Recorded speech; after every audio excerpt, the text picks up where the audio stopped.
बिस्मिल्लाहिर्रहमानिर्रहीम। अस्सलाम वालेकुम। मैं हूं काशिफ इमरान, आपका फिजिक्स टीचर। स्टूडेंट्स, आज हम चैप्टर नंबर 2 का लेक्चर नंबर 5 डिस्कस करने जा रहे हैं, जिसमें हम टाइप्स ऑफ वेक्टर्स को स्टडी करेंगे। तो स्टार्ट करते हैं आज का लेक्चर। स्टूडेंट्स, पहला टॉपिक, पहला कॉन्सेप्ट जो हमने सीखना है वो है यूनिट वेक्टर। अब यूनिट वेक्टर क्या होते हैं students? A vector whose magnitude is 1।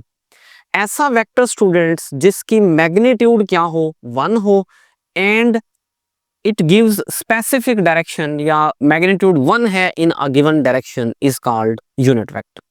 तो यूनिट वेक्टर के बारे में स्टूडेंट्स आपने यहाँ दो कॉन्सेप्ट सीखे। नंबर 1, यूनिट वेक्टर ऐसा वेक्टर है जिसकी मैग्नीट्यूड 1 है और यूनिट वेक्टर की एक स्पेसिफिक डायरेक्शन होगी। इसके बाद बात करते हैं, unit vector is used to represent the direction of a given vector. हम यूनिट वेक्टर को ऑब्वियसली डायरेक्शन, स्पेसिफिक डायरेक्शन देने के लिए यूज करते हैं। अब यूनिट वेक्टर की स्टूडेंट सिंबल जो है वो याद रखिएगा, इसको हेड बोलते हैं या कैप बोलते हैं। ये इसके सिंबल है। इसको हम, ये इस ए के ऊपर देखिए, आपको नजर आ रही होगी दिस वन, तो इसको हम बोलेंगे ए हेड या ए कैप, और ये यूनिट वेक्टर की सिंबल है।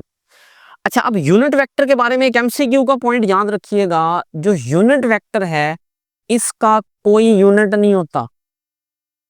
Unit vector has no unit. ये एमसीक्यू का बड़ा इंपॉर्टेंट पॉइंट है स्टूडेंट्स, याद रखना है। अच्छा, अब यूनिट वेक्टर के फार्मूला को देख ले।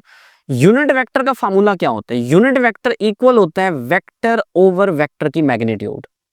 वेक्टर ओवर वेक्टर की magnitude, that is the formula for unit vector. अब यहीं से आपको इस एमसीक्यू का आंसर मिल जाएगा। जब मैंने कहा कि इसका कोई यूनिट नहीं है तो उसका आंसर आपको यहां से मिलेगा। कैसे? देखिए, ऊपर क्या है? वेक्टर। वेक्टर में कितनी चीजें होती है? मैग्नीट्यूड है, यूनिट है और डायरेक्शन है। नीचे क्या है? मैग्नीट्यूड। ए ए क्या है? स्केलर है, मैग्नीट्यूड है। तो मैग्नीट्यूड और यूनिट नीचे भी है, मैग्नीट्यूड, यूनिट और डायरेक्शन ऊपर है। तो मैग्नीट्यूड और यूनिट कैंसिल हो जाएगा। लेट्स सपोज ऊपर 5 सेंटीमीटर है, नीचे भी 5 सेंटीमीटर है, तो ये कैंसिल होके क्या आ जाएगा? 1। तो मैग्नीट्यूड इसकी 1 आ गई, लेकिन वेक्टर में डायरेक्शन भी होती है, तो इसका मतलब सिर्फ इसमें इसकी मैग्नीट्यूड 1 होगी और इसमें स्पेसिफिक डायरेक्शन होती है। तो ये यूनिट वेक्टर का एक बेसिक सा कॉन्सेप्ट है। इसके बाद स्टूडेंट्स याद रखिएगा, आई यूनिट वेक्टर हमारे पास होता है, जे यूनिट वेक्टर होता है और के यूनिट वेक्टर होता है। I unit vector along X axis होता है, J unit vector students along Y axis होता है, और K unit vector students along Z axis होता है। और जो एन यूनिट वेक्टर है, it is along the normal perpendicular. अब याद रखिएगा एक और एमसीक्यू का पॉइंट स्टूडेंट्स, जो आई, जे और के हैं, इनको स्पेसिफिक यूनिट वेक्टर्स भी कहते हैं।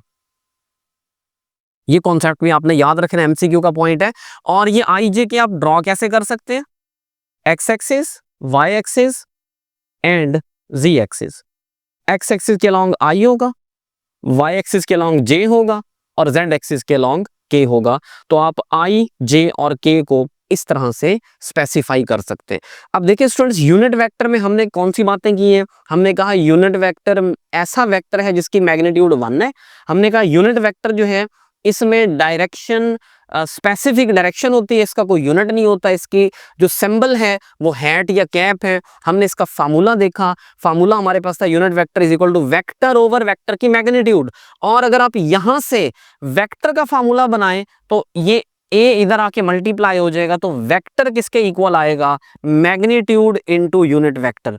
तो यहां से आपको पता चला, आप यूनिट वेक्टर के फार्मूला से वेक्टर की डेफिनेशन बना सकते हैं। तो ये मैंने लिखा, vector is equal to A into unit vector N. और आई जे के मैंने बताया स्पेसिफिक यूनिट वेक्टर्स हैं। उसके बाद एन मैंने बताया यहाँ पर नॉर्मल के अलोंग जो है, परपेंडिकुलर के अलोंग जो वेक्टर है उसको हम एन कहते हैं। यूनिट वेक्टर के कॉन्सेप्ट स्टूडेंट, उम्मीद है आपको यहाँ तक समझ आ गए होंगे। इसके बाद हम बात करते हैं नेक्स्ट टाइप की, and that is null vector. अब स्टूडेंट्स, नल वेक्टर क्या है देखिएगा। अगर हम नल वेक्टर की बात करें तो null vector is a vector of zero magnitude. Null vector students ऐसा वेक्टर है जिसकी मैग्नीट्यूड क्या है? 0 है, एंड आर्बिट्रेरी डायरेक्शन, और इसकी डायरेक्शन जो है वो आर्बिट्रेरी होगी, यानी फिक्स नहीं होगी। इज कॉल्ड नल और जीरो वेक्टर। इसको हम नल वेक्टर बोलेंगे या जीरो वेक्टर बोलेंगे। अब स्टूडेंट्स यूनिट वेक्टर हमने सीखा वो था जिसकी मैग्नीट्यूड 1 है। नल वेक्टर हमने कहा ऐसा वेक्टर है जिसकी मैग्नीट्यूड क्या है, 0 है, और इसमें आर्बिट्रेरी डायरेक्शन है। आर्बिट्रेरी डायरेक्शन का क्या मतलब है स्टूडेंट्स, के इसमें डायरेक्शन है लेकिन वो स्पेसिफाइड नहीं है, तो इसका मतलब है कि ये हमारे पास आर्बिट्रेरी डायरेक्शन होगी। फॉर एग्जांपल एक वेक्टर ए है और प्लस इंटू माइनस ए करें तो इसका आंसर नल वेक्टर आएगा। और null vector is obtained by adding a vector with its negative vector. अगर हम एक वेक्टर को उसके नेगेटिव वेक्टर के साथ ऐड कर दें तो उसका जो आंसर होगा students that will be a null vector. अब एग्जांपल्स देख लेते हैं। Position vector of origin is null vector. Null जो ओरिजिन का पोजीशन वेक्टर है वो नल वेक्टर होगा। Acceleration of a body moving with uniform velocity. अब स्टूडेंट्स यूनिफॉर्म वेलोसिटी होगी तो एक्सेलरेशन 0 होगा। क्यों? क्योंकि हमने पढ़ा हुआ है, प्रीवियस क्लासेस में भी आपने पढ़ा है, एक्सेलरेशन बेसिकली होता है change in velocity over time. अब हमने कहा यूनिफॉर्म वेलोसिटी है, वेलोसिटी यूनिफॉर्म है तो उसका चेंज क्या होगा स्टूडेंट्स, 0 होगा। तो एक्सेलरेशन क्या आ जाएगा, 0, यानी नल वेक्टर।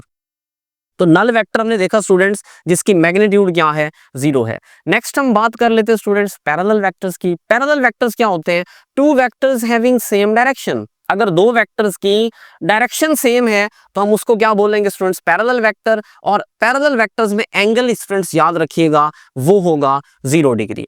उसके बाद हम बात करते हैं स्टूडेंट्स इक्वल वेक्टर्स की। इक्वल वेक्टर्स क्या हैं, two vectors having same magnitude and same direction. अगर दो वेक्टर्स में मैग्नीट्यूड भी सेम है और डायरेक्शन भी सेम है तो हम कहेंगे वो इक्वल वेक्टर्स हैं, और इसमें भी जो एंगल होगा स्टूडेंट्स वो 0 डिग्री होगा। अब जरा डिफरेंस देख लें। पैरेलल वेक्टर में सिर्फ वेक्टर्स की डायरेक्शन सेम होना शर्त है, जबकि इक्वल वेक्टर्स में डायरेक्शन सेम होने के साथ साथ स्टूडेंट्स मैग्नीट्यूड का सेम होना भी शर्त है।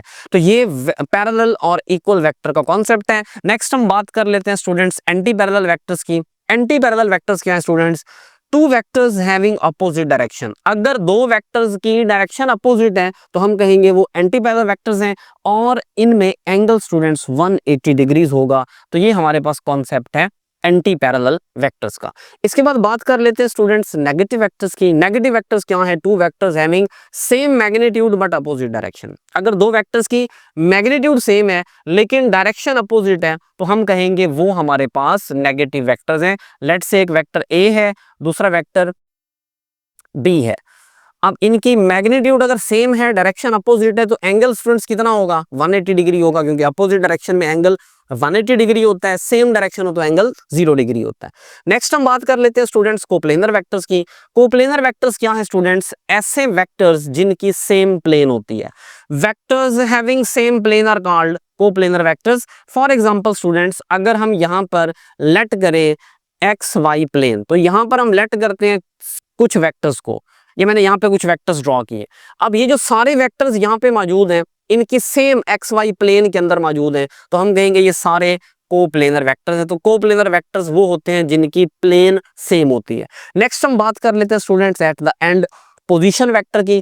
पोजीशन वेक्टर क्या होता है student, a position vector is used to specify the position of a certain body और अ पॉइंट।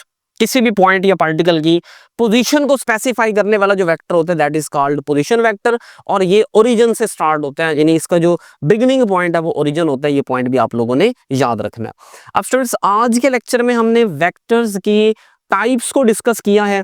हमने यूनिट वेक्टर देखा जिसकी मैग्नीट्यूड 1 थी, हमने नल वेक्टर देखा जिसकी मैग्नीट्यूड 0 थी, हमने इक्वल वेक्टर और पैरेलल वेक्टर देखा। हमने कहा पैरेलल वेक्टर वो होते हैं जिसमें डायरेक्शन सेम है। हमने कहा इक्वल वेक्टर वो होते हैं जिसमें डायरेक्शन और मैग्नीट्यूड दोनों सेम है। हमने कहा नेगेटिव वेक्टर और एंटी पैरेलल में डिफरेंस देखा। हमने कहा नेगेटिव वेक्टर्स वो हैं जिसमें डायरेक्शन अपोजिट है लेकिन हमारे पास मैग्नीट्यूड क्या है, सेम है, और एंटी पैरेलल में सिर्फ डायरेक्शन अपोजिट है। और इनके एंगल्स को देखा कि जहां डायरेक्शन सेम वहां एंगल 0, जहां डायरेक्शन अपोजिट वहां एंगल 180 डिग्री होता है। फिर हमने eight the and coplanar and position vector को डिस्कस किया। उम्मीद है स्टूडेंट्स यहाँ तक आपको बातें अच्छे से समझ आ गई होंगी। आपसे मुलाकात होगी इंशाल्लाह कल, तब तक के लिए अल्लाह हाफिज़।